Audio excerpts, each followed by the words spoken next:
주님 명령 순종하면서 살겠다 그렇게 고백을 했습니다. 아멘. 오늘 말씀대로 주님께서 맡기신 일 지금까지 저희들 많은 세월 동안에 주님 맡기신 일 잘 감당해 오셨습니다. 아멘. 그런데 감히 또다시 주님의 맡긴 일에 대해서 하자는 것은 지금까지 우리가 돌아온 그 성역을 이렇게 주님에 오면서 한번 돌아보고 혹여 더 열심히 안 했다면 앞으로 남은 인생 동안 더 힘을 다해서 최선을 다해서 주님의 명령을 순종하자 이런 의미에서 감히 고문 목사님 계시고 대표 목사님 계시고 부원장님 계셨는데 제일 쫄다구인 제가 이렇게 그런 말씀을 감히 전합니다. 그러나 오늘도 저한테 이렇게 하나님께서 이 단장에 세우셨으니 저와 여러분 모두가 새롭게 한번 다져보는 그런 시간을 가져봅니다. 예, 오늘 마태복음 사실 마지막 장 또 마지막 부분을 우리가 함께 읽었는데 마태복음의 그 시작과 끝은 아주 대조적이잖아요. 마태복음 처음 시작할 때하고 지금 오늘 끝나는 그 부분하고 보면 완전히 대조적이에요. 마태복음은 사실은 두려움과 그 불안으로 이렇게 시작을 하잖아요. 마리아가 예수님을 잉태한 일로 인해서 마리아나 요셉 모두가 불안하고 굉장히 두려웠어요. 그리고 이 아기 예수의 탄생은 헤롯 왕을 자극하게 되잖아요. 왕이 자기인데 왕이 태어난가? 막 이러니까 자극을 해요. 그러니까 그 잔혹한 참변이 일어나잖아요. 진짜 어떻게 성경에서 이런 말을 이렇게 말씀을 기록해 놨을까? 세상에 그 어린아이들을 싹 장자들을 그때 태어난 애들 다 죽이는 그런 불안함으로 이렇게 맡아보기 시작되더라는 거죠. 그러니까 베들레헴 일대 온통 그냥 공포와 통곡으로 가득 차게 되는. 결국은 이 아기 예수의 가족들은 이제 이집트로 피신할 수밖에 없잖아요. 그리고도 또 헤롯 왕이 죽은 후에도 사실은 두려움이 사라지지 않았어요. 그래서 아기 예수의 가족들은 이제 고향의 그 베들레헴으로 돌아가지 못하고 갈릴리 지방 나사렛이라는 마을에서 이제 살아야 했습니다. 자, 그래서 오늘 말씀은 예수님이 이 마지막 지상에서 제자들과 만나시는 그런 장면인데 마태복음을 시작했던 그 두려움과 불안은 이제 마태복음의 마지막 장면에서는 영광과 권세 이야기로 바뀌더라는 거죠. 아멘? 그래서 오늘 예수님은 이렇게 말씀하세요.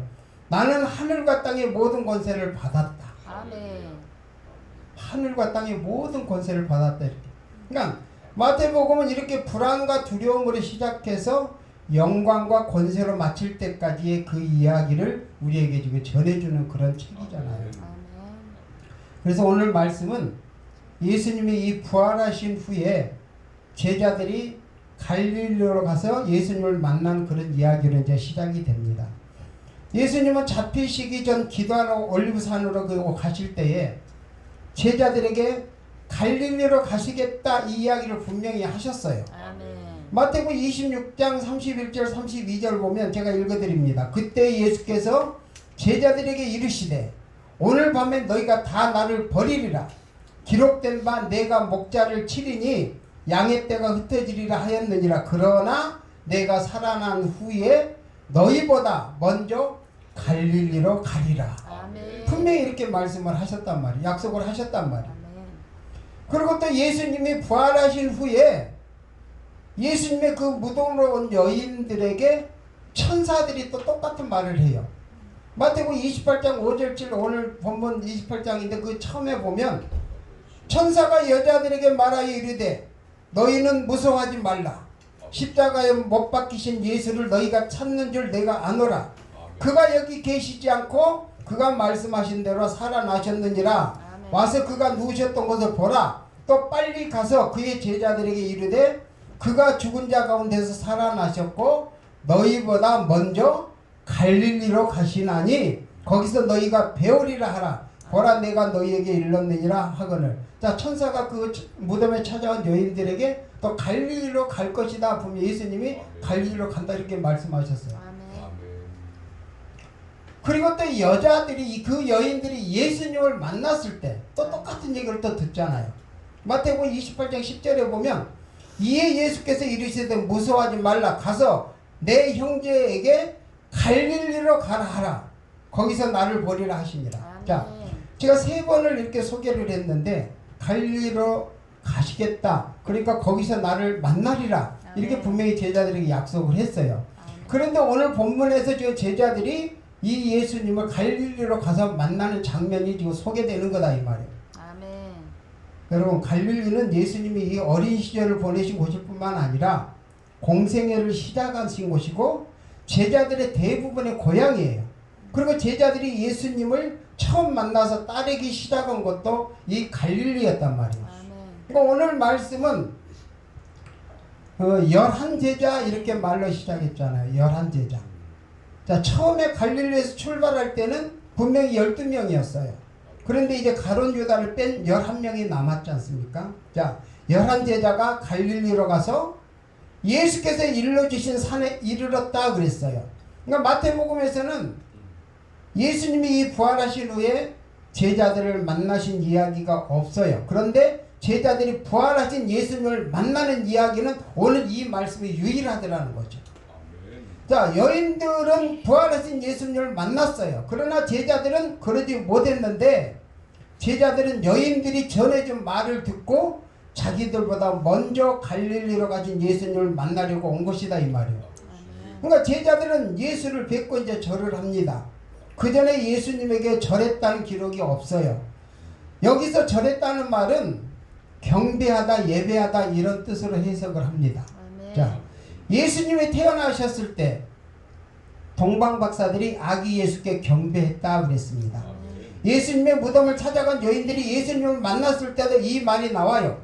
마태복음 28장 9절에 예수께서 그들을 만나 이르시되 평안하냐 하시거늘 여자들이 나아가 그 발을 붙잡고 경배하니 그랬어요. 경배한다는 얘기가 또 나오잖아요. 근데 이 말씀에서 이 경배했다, 절을 했다 이것은 예배를 드렸다 이렇게 해석을 합니다. 그런 의미가 있습니다. 자, 제자들이 예수님에게 절을 했다는 것은 예수님을 예배의 대상, 즉 경배의 대상으로 여기게 되었다 이 말이에요. 아멘. 그러니까 제자들이 부활하신 예수님에게 절을 했다는 것은 이제 제자들이 예수님을 하나님의 아들로, 그러니까 하나님으로 믿게 되었다는 것이죠. 아멘. 그전에는 자기들의 스승으로 배웠어요. 그러나 이제 이렇게 경배했다는 말은 즉 하나님의 아들이시고 하나님이 되는 걸 이제 인정을 하고 믿게 된 것이다. 아멘. 그런데 제자들 중에 의심하는 사람도 있었다 이렇게 기록을 하고 있어요. 의심하는 사람도 있었다. 그게 누구였는지는 밝혀지지 않습니다. 그런데 아마도 요한복음에 나오는 이 도마의 이야기를 마태복음 여기에서는 하고 있는 게 아닌가 이렇게 짐작할 뿐이에요. 여기서 의심했다는 말과 같은 말이 마태복음 14장에서 나옵니다. 예수님이 남자 어른만 5,000명이 넘는 사람들을 빵 5개와 물고기 2마리를 가지고 배불리 먹이신 후에 따로 기도하시려고 산에 올라가셨고 제자들은 배 태워서 먼저 호수 건너편으로 가라 이렇게 말씀하셨어요. 아멘. 자, 제자들이 탄 배가 육지에서 멀리 떨어져 있었는데 이제 풍랑이 몹시 시달리고 있었어요. 풍랑에. 자, 그때 예수님이 어떻게 했어요? 물 위로 걸어서 제자들에게 오신다 이 말이요.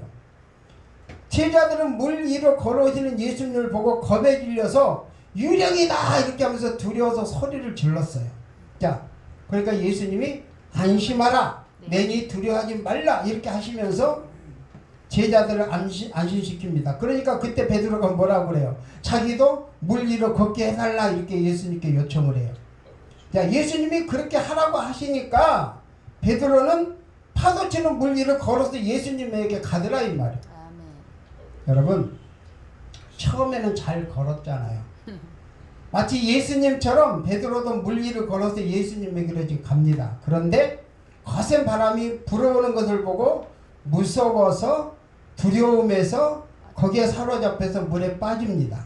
그리고 베드로는 주님 살려주세요 이렇게 외쳤고 예수님께서 손을 내밀어서 그를 붙잡고 말씀하셨다. 자, 왜 성경 얘기를 구구절절 이렇게 할까? 자, 마태복음 14장 31절에 그랬어요. 예수께서 즉시 손을 내밀어 그를 붙잡으시며 이르시되 믿음이 작은 자여 왜 의심하였느냐. 바로 이 의심이라는 단어가 여기서 나오더라는 거죠. 그래서 오늘 제자들 중에 그 11 제자들 중에서도 예수님이 진짜 하나님이고 진짜 하나님의 아들이고 진짜 하나님이다 이것을 믿었다고 했는데 그 중에 의심하는 사람이 있었다 이 말이요. 자, 제자들 가운데 아직도 의심하는 사람은 예수님이 진짜 예수님인지 혹시 유령은 아닌지 예수님의 존재 자체에 대해서 의심하기도 했지만 혹은 예수님이 정말로 경배받을 하나님의 아들이신지 예수님을 예배해야 하는지 여기에 대해서 의심하기도 했다 이 말이요. 그런데 이 말씀은요, 어떤 사람은 경배했고 어떤 사람은 의심했다, 제자들 가운데 몇몇 사람은 의심했다 이렇게 이해하면 안 돼요. 그러니까 제자들이 한편으로는 예수님에게 절하면서도 한편으로는 의심하는 그 마음이 있었다 이렇게 이해하는 것이 적절하다고 이렇게 생각합니다. 자, 여기서 제자들은 따로따로 한 사람씩 말하지 않고 11 제자를 한 무리로 이야기하는 것을 보면 여기서 제자들은 교회를 상징한다 이렇게 보아도 마땅한 무방하더라는 거죠. 자, 근데 이거는 뭐 신학적으로 깊이 뭐 이렇게 얘기할 것은 아니고요. 제자들은 산에서 부활하신 예수님을 경배하면서 의심했어요. 자, 경배하면서도 의심을 했다. 이것이 곧 오늘날 교회의 모습이다라는 거죠. 교회는 주님을 경배하면서도 의심을 하고 의심하면서도 경배를 해요. 어느 날은 하늘나라에 대한 소망으로 주님을 뜨겁게 사랑하다가 또 어느 다른 날은 하늘나라도 우리의 구원도 의심하는 거예요. 이것이 교회의 모습이고 우리의 모습이 아닌가 이 말이에요. 우리는 두려워하면서도 기뻐하고 경배하면서도 동시에 의심을 한다는 거예요. 전혀 아닌가요? 지금까지 수십 년 동안 이 사역의 여정을 걸어오셨고 성역을 지켜오셨고 주님이 맡기신 일을 잘 감당해 오셨어요. 그래서 오늘날에 이르렀단 말이에요. 그런데 그러는 과정에서 오늘 이 말씀이 왜 우리에게 주어질까? 이 말씀은요, 뭐 우리를 부끄럽게 하려고 하신 것이 아니에요. 우리에게 큰 위로를 주는 말씀이다 이 말이에요. 의심하는 사람도 부활하신 예수님을 만날 수 있어요. 의심하는 사람도 예수님을 경배할 수 있어요.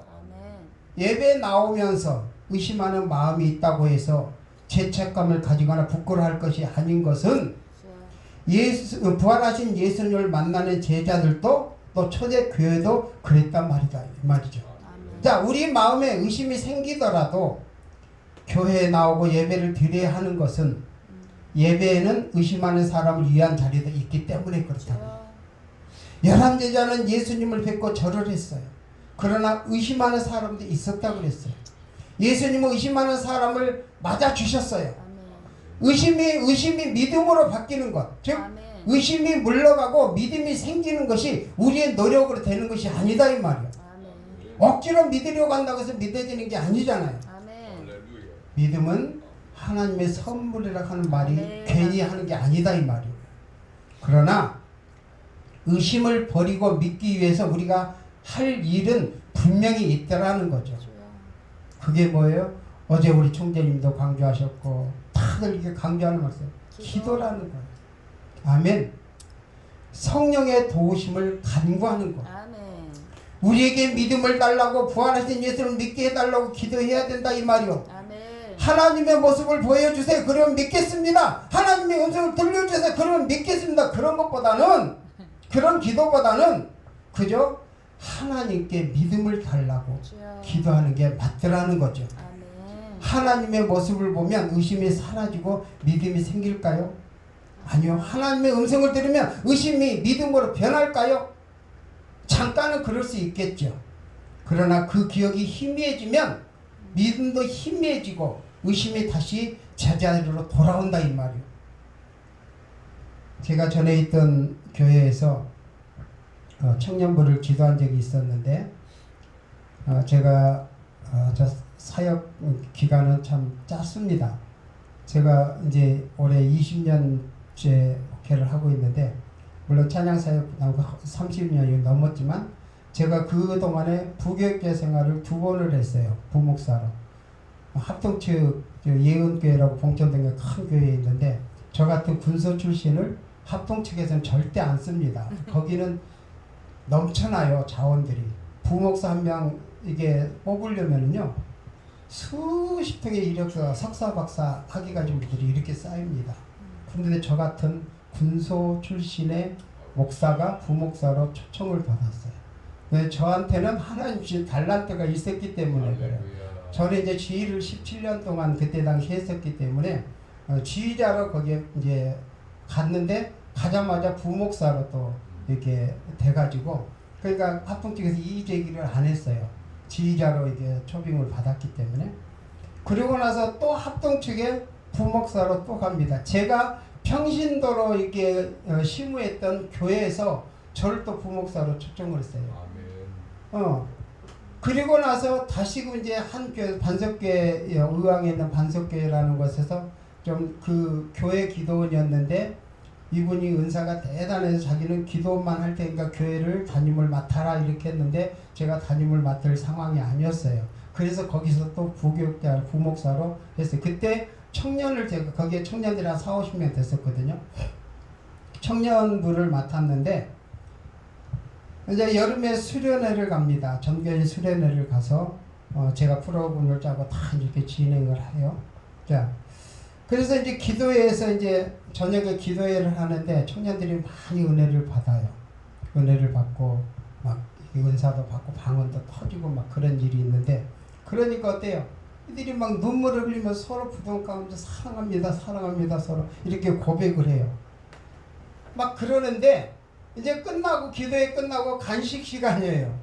간식 시간에 야식으로 이제 라면을 끓이는데 라면을 이렇게 끓여야 된다, 이렇게 끓이면 안 된다, 저렇게 끓여야 된다 이렇게 막 서로 막 주장을 하는 거예요. 그러니까 신랑이를 보내다가 뭐라고 하냐면 아이고 벌써 사랑이 식었나비요 그러더라고요. 그러니까 그 전에 금방 전에는 막 은혜 받고 하니까 사랑합니다 서로 부둥 감고 눈물을 흘리면서 그랬던 사람들이 라면 하나 끓이는 일로 이렇게 바뀌들 하는 거죠. 자 보세요. 믿음도 감정으로 가지면 이렇게 금방 식어버린다 이 말이에요. 믿음은 내 노력으로 생기는 것이 아니라 하나님의 선물이다 그랬어요. 그래서 믿음을 얻기 위해서 기도해야 된다 이 말이에요. 자 예수님이 절을 하고 또 의심하고 있는 제자들이 가까이 와서 그들에게 말씀하십니다. 뭐라고 하세요? 나는 하늘과 땅의 모든 권세를 받았다. 아멘. 할렐루야. 자 연약한 아기로 태어나서 자기를 죽이려고 조여오는 그 칼날을 피해서 먼 나라로 도망가야 했던 그 예수님이 이제는 부활해서 다시 하나님의 지위를 회복하셨다 이 말이에요. 예수를 시험하던 악마가 자기에게 절하면 세상의 모든 나라 그 영광을 주겠다 이렇게 했지만 이제 예수님은 악마가 주겠다고 했던 그것보다 훨씬 더 큰 것, 즉 세상의 모든 나라와 그 영광 정도가 아니라 하늘과 땅의 모든 권세를 받으셨다 이 말입니다. 아멘. 우리가 받는 유혹이 되게 이런 식이에요. 우리가 가진 것 혹은 우리에게 보장된 것보다 못하는 것을 내밀면 그거 포기하면 이거 가질 수 있다 이렇게 얘기를 하지요. 그런데 사실은 하나님이 이미 그보다 훨씬 좋은 것을 우리에게 주셨다 이 말이에요. 아멘. 그런데 더 좋은 것은 가볍게 여기고 그보다 못한 것에 마음이 뺏겨서 정말로 소중한 것을 포기하더라는 거죠. 우리 여정을 보면 그런 경우가 간혹 있었을 거다 이 말이에요. 예수님은 악마가 주겠다고 한 세상의 모든 나라와 그 영광을 거절하셨더니 아멘. 그보다 훨씬 좋은 것 하늘과 땅의 모든 권세를 받으셨다 이 말입니다. 아멘. 그렇게 유혹은 우리를 바보로 만드는 거예요. 유혹에 넘어가는 것은요 스스로 어리석은 사람이 되는 것이다 이렇게 말합니다. 그런데도 그런 유혹에 우리가 넘어가는 이유는 어떤 관점에서 보느냐 이것이 문제다 이 말이에요. 하나님 나라의 관점에서 보느냐 세상에서 관점에서 보느냐 믿음의 눈으로 보느냐 탐욕의 눈으로 보느냐 여기에 따라서 어느 쪽이 더 좋아 보이는지가 달라진다 이 말. 그러나 그렇다고 결과는 달라지는 게 없어요. 세상의 눈, 탐욕의 눈으로 보아서 더 좋은 것을 선택했다고 해서 결과도 좋은 것으로 끝나지는 않더라는 거죠. 결국 가장 좋은 것은 뭐예요? 하나님이 주신 것이다. 아멘. 예수님은 그걸 선택하셨고 그것을 받으셨습니다. 아멘. 예수님은 악마 유혹을 거절하시고 하늘과 땅의 모든 것을 받으셨다 이 말입니다. 이제 하늘과 땅의 모든 것을 가지신 예수님이 제자들에게 명령하십니다. 그러므로 너희는 가서 모든 민족을 제자로 삼아서 아버지와 아들과 성령의 이름으로 세례를 주고 내가 너희에게 명령한 모든 것을 그들에게 가르쳐 지키게 해라. 아멘. 예수님은 우리에게 명령하신 그 명령이 뭐였어요? 가라 이 말. 아멘. 어제도 강조하셨어요. 가라. 안에 머물러 있지 말고 가라 이 말. 어디로 가라고 하시냐면 모든 민족에게 가라고 그렇게 하셨어요. 성경에서 말하는 이 모든 민족은요, 지금 우리가 생각하는 민족이나 국가가 아니라는 거예요. 단순히 이방인들, 그러니까 이스라엘 사람이 아닌 그 사람들을 말하는 거예요. 그때 당시. 그러니까 모든 민족에게 가라는 말은 세계 여러 나라로 가라는 말이 아니라 뭐 제가 선교하지 말라는 이 뜻은 아니에요. 그런 뜻이 아니라 이방인들, 즉 예수를 믿지 않는 사람들에게 가라, 이것이 예수님의 명령이다 이 말이에요. 우리는 국한에서 생각할 수가 있어요. 근데 분명히 예수님은 예수 믿지 않는 사람에게 가라 이 말을 이렇게 하신 거다 이 말. 예수님은 가라고 하셨어요. 예수 믿는 사람끼리 교회 안에서 모여서 있지 말고 세상으로 가라 이렇게 하십니다. 예수님은 가서 할 일을 세 가지 말씀하세요. 하나는 뭐예요? 모든 민족을 제자로 삼으라 이 말이에요. 따라서 합니다. 이제 죄송해요. 우리가 같이 예배 시간이니까 모든 민족을 제자로 삼으라. 모든 민족을 제자로 삼으라. 아멘. 자, 지금까지 그렇게 살아오셨어요. 아멘. 자, 금방 말씀드린 것처럼 민족이라는 것은 지금 우리가 생각하는 다른 나라를 말하는 게 아니라 예수를 믿지 않는 모든 사람들을 가리키는 말이다 그랬어요. 아멘. 모든 사람에게 복음을 전하고 예수님의 제자가 되게 하라 이 말씀이에요. 그러니까 예수님이 말씀하실 때 모든 민족은 제자들에게 어떤 우호적인 사람들이 아니라 유대인들을 무시하고 조롱하고 위협하는 사람들이더라는 거죠. 율법으로는 유대인들이 접촉하면 안 되는 사람들이기도 했어요. 예수님은 환영하지 않는 사람들, 오히려 미워하고 위협하는 사람들에게 가서 복음을 전하고 그들을 예수 믿게 하라 이렇게 하시는 거다 이 말이에요. 우리가 복음을 전하는 데 있어서 누구에게는 가고 누구에게는 안 가도 되는 게 아니더라는 거죠. 우리가 다른 나라에 선교사로 가야 한다는 게 아니라 내 주위에 있는 사람, 내 가족이나 내 친구나 내 이웃이나 누구라도 아직 예수를 믿지 않고 있는 사람에게 우리가 다가가라는 거예요. 제가 이렇게 부흥회를 가끔 다니는데 우리 이제 부흥사들 같이 이제 쉬는 시간에 모여서 얘기하잖아요. 저는 여자 목사님들 굉장히 무서워요. 무서워해요. 아주 강하셔요. 어떤 목사님들은 우리가 예배하고 도봉산 밑에 옛날에 그 기도원이 조그마한 게 있었어요. 위에 더 큰 기도원이 있었는데 도봉산 기도원이 있었는데 거기에 이거 최 목사님이라는 여자 목사님이 계셨는데 거기서 이제 한백에서 모여서 있는데 거기서 바로 앞에 무당집이 있어요. 우리가 그냥 여기서 신나게 찬양한 거만 거기서 더 깨가지고 북치고 막 소리가 그냥 엄청나게 크대요. 우리 여자 목사님들 뭐라고 가서 제가 때려 부셔야 돼. 우리가 때려 부셔야 돼. 저는 이제 신학자잖아요. 신학을 가르치는 사람이고 성경을 가르치는 저거는 아닌데 때려 죽일 것이 아니라 저 사람들도 예수님께 전도해야 되는데 나는 이런 생각이 드는 거예요. 그러니까 나하고 틀리다고 해서 무조건 배척하고 막 그럴 것이 아니라 저 사람도 예수 믿게 해야 되는 전도의 대상자다. 아멘. 그렇게 생각하는 게 옳은 거 아닌가. 이건 제 생각이에요. 제 생각이니까 마음에 담아두지 마시고요. 그러니까 그런 사람들이 우리가 다가가서 예수를 전하고 예수 믿게 해야 된다. 자, 가서 해야 될 일 두 번째 말씀이 있어요. 그러니까 아버지와 아들과 성령의 이름으로 세례를 주라 그랬어요. 아멘. 자, 다음 돌아오는 주일이 이제 삼위일체 주일이잖아요. 지난 주일가 성령 강림 주일이었고 교회력으로 성령 강림 주일에 다음에 꼭 삼위일체 주일에 나오는데 가서 성령 그러니까 뭐예요? 아버지와 아들과 성령의 이름으로 세례를 줘라. 여기서 삼위일체 교리가 나오는 거거든요. 자, 그러니까 제자를 삼는 게 먼저냐, 뭐 세례를 주는 게 먼저냐, 이것은 아무 의미 없다 이 말이에요. 예수님의 말씀은 순서대로 해야 되는 것이 아니라 우리가 가서 이렇게 해야 된다 이걸 말씀하는 거예요. 세례를 주라는 것은 예수를 믿고 공개적으로 그리스도인이 되었다는 것을 선포하라는 거예요. 이 말씀이 뭐 지금 이슬람 국가나 북한 같은 이 반기독교적인 사회에서도 모든 사람들이 다 알도록 드러냈고 세례를 받으라 이거는 아니에요.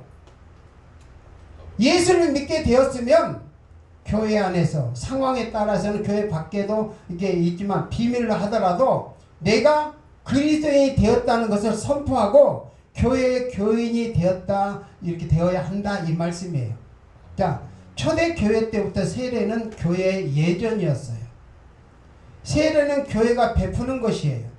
아직 교회가 세워지기 전에는 사도들이 개인적으로 세례를 베풀기도 했지만 교회가 세워진 후에는 세례는 교회의 예전으로 시행됐다 이 말이요.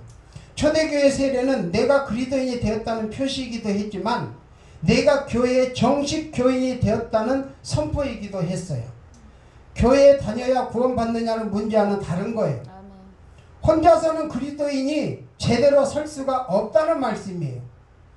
교회 그 전통 안에서 사도들의 가르침을 이어받으면서 성령의 인도하심을 받아야 올바른 신앙생활을 할 수 있기 때문에 그럽니다.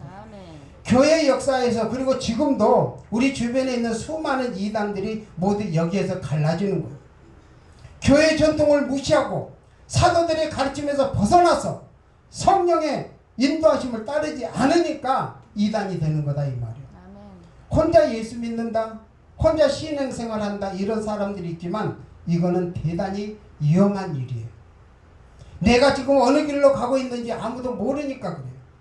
예수님 말씀에서 아버지와 아들과 성령의 이름으로 세례를 주라고 하시는데 이걸 굳이 뭐 아버지의 이름의 의미, 뭐 아들의 이름의 의미, 성령의 이름이 가지는 의미 이거 따질 필요는 없어요. 삼위일체 교리가 만들어진 분명한 이유가 여기에 있고 우리가 하나님을 그런 방식으로 이해하는데 그 하나님의 이름으로 세례를 주라는 거예요. 오히려 중요한 것은 그 이름 말고 다른 이름으로 세례를 줘서는 안 된다는 거예요. 하나님의 이름 말고 다른 이름으로 세례를 줄려 있겠느냐? 없지 않느냐? 이렇게 하겠지만 그런 경우가 있으니까 문제예요. 자, 성경에서도 보세요. 나는 누구한테 세례를 받았다. 그래서 나는 누구파다. 이런 이야기가 벌써 고린도 교회에서 나왔잖아요. 그래서 바울은 고린도전서에서 이렇게 말하고 있는 거예요. 누구파다 누구파다 이렇게 갈라지는 거예요. 지금도 교회 안에 수많은 교파와 파벌과 인맥이 있는 것을 우리는 볼 수 있잖아요. 교파의 차이는 예배 방식이 차이라서 그럴 수밖에 없다고 해도 그렇다고 해서 서로 나뉘거나 적대적일 수는 없는데 나 말고는 다 틀렸다고 하는 거 이건 하나님의 이름이 아니라 교파의 이름으로 세례를 주는 것이 아닌가 이렇게 싶어요. 그렇게까지 생각하지 않더라도 나만 진짜고 다른 건 다 뭔가 부족하다 생각하는 사람들이 적지 않더라는 거죠. 아버지와 아들과 성령의 이름으로 세례를 주라는 말씀은 하나님 안에서 모든 그리스도인이 하나라는 강력한 선포인 줄로 믿습니다. 예수님이 우리를 가라고 하신 세 번째 목적이 뭐예요? 내가 너희에게 명령한 모든 것을 그들에게 가르쳐 지키게 하라. 아멘. 가르쳐 지키게 하라 이거는요. 그러니까 모든 사람이 예수님의 명령대로 살게 하라는 거예요. 예수님이 명령하신 것은 복음서에 자세하게 기록되어 있지만 한마디로 말하면 뭐예요? 서로 사랑하라 이것을 말씀하죠. 그러니까 예수님이 명령하신 것을 가르쳐 지키게 하는 것은 사람들에게 서로 사랑하라고 가르치고 서로 사랑하면서 사는 세상을 만들라는 거예요. 우리가 사랑합니다 이 말이 굉장히 어색한 사람들 참 많이 있습니다. 이제 부흥회 가서 막 성도들에게 얘기하라고 그러면 서로 우리 좌우로 서로 사랑합니다 얘기하세요 그러면 그냥 이렇게 있는 사람이 간혹 있더라고요. 이게 평생 그 사람은 모르겠어. 누가 사랑합니다 말 한 번도 못할 것 같아.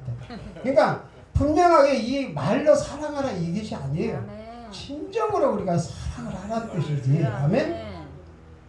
그러니까 자 이런 것을 말로 할 수는 없는 거예요. 서로 사랑으로 명령하면서 사람들이 서로 사랑하게 될까 이 말이에요. 말만 해서는 우리가 먼저 사랑해야 됩니다.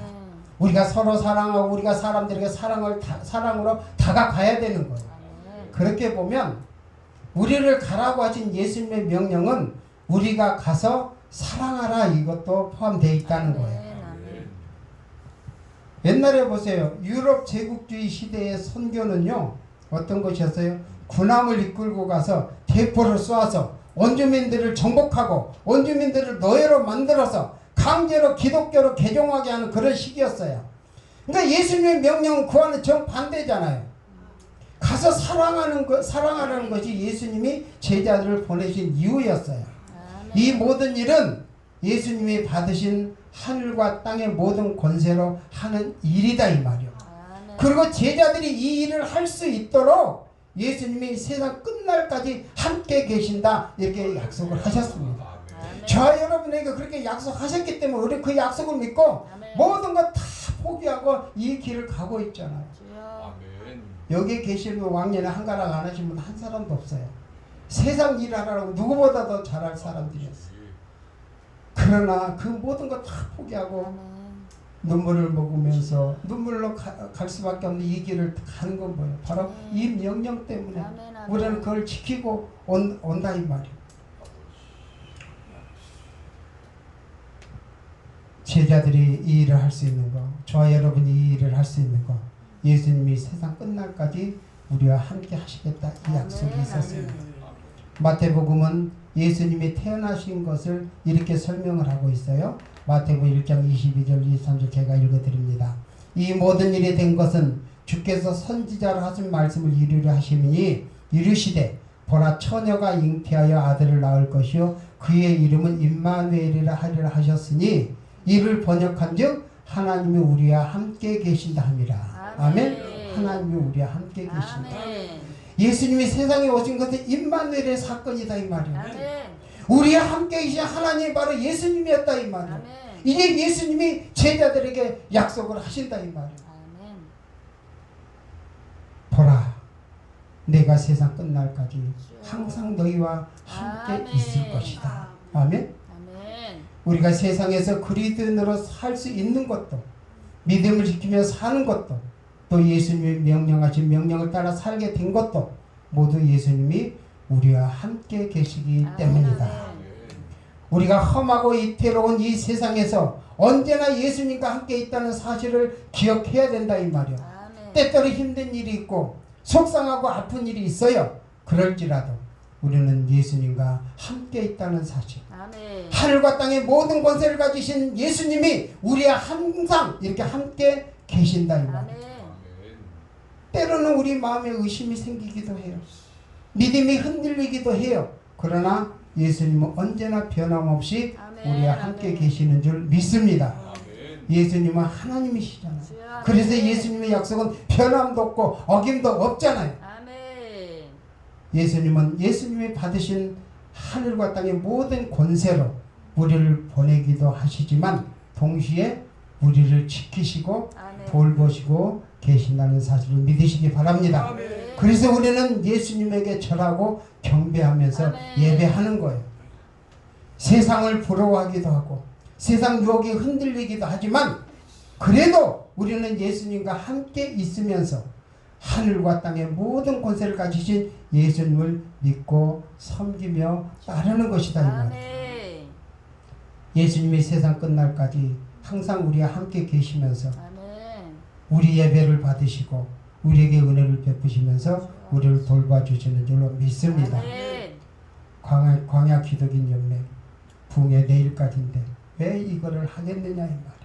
바로 하나님의 이 명령 때문에 아멘. 이것뿐만 아니라 우리에게 받은 사명이기 주여 때문에 아멘 아멘. 우리는 죽기까지 하나님 앞에 설 때까지 이 명령을 지켜서 사랑을 전해야 되고 사랑을 나누어야 되고 이것을 지켜야 되는 줄 믿습니다. 아멘. 우리 아도나이 내 사랑이라는 찬양이 있는데 이 찬양하면서 함께 잠깐 기도를 하도록 하겠습니다. 우리 사이가 나올 때까지